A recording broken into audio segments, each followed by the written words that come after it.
Hello guys, magandang araw po sa inyong lahat. For today's update, dito po sa aming barangay, sa Barangay Amandayan Basay, Samar. Host po kami ngayon sa Provincial Showcase Kalinisan Day program. Sa partisipasyon at tulong ng mga iba't ibang ahensya ng gobyerno. Tulad po ng MENRO, PNP, SAF, BFP, BGMP at 3rd Infantry Battalion, Philippine Coast Guard at iba pang sektor. Alright. At iba pang sektor ng gobyerno. Kasama na din po yung mga teachers at yung mga sangguniang bayan members at yung DILG.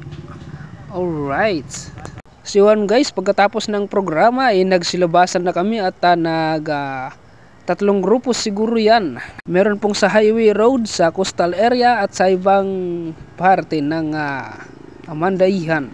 Para po mamulot ng iba't ibang basura at magwalis na rin po. Alright, para maglinis sa aming barangay. So ayun, nagpapasalamat po kami na aming barangay po ang inyong napili para mag-host sa Kalinisan Day program. Alright. So ayun, pagkatapos ng paglilinis, balik na naman sa plaza para naman sa pag-sign ng Kalinisan Day. Alright. So ayun guys, nakikita nyo naman na kikita niyo mga pledge of commitment. At isa po tayo na nakapag-sign dyan sa pledge of commitment. Ayan. Napakalaki ng sign ko dyan.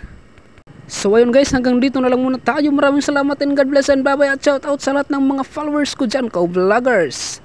At sa mga taga-barangay Amandayan Basay, Samar. At sa lahat ng mga taga-Basay, at sa mga taga-Tacloban, mga co-vloggers ko dyan, shout out sa inyong lahat. Hindi ko na kayo isa-isahin. Maraming salamat sa suporta mga idol. God bless and bye-bye. Ingat. Alright, this is Charlie Motos Vlog once again, or Kuya Charlie TV. Follow nyo lang. Alright, thank you and bye-bye. At nagsasabi ng isang katanga, pangit man ako sa inyong paningin, ba't di mo subukang mahalin at nang ikaw ay mapawaw sa akin. Alright.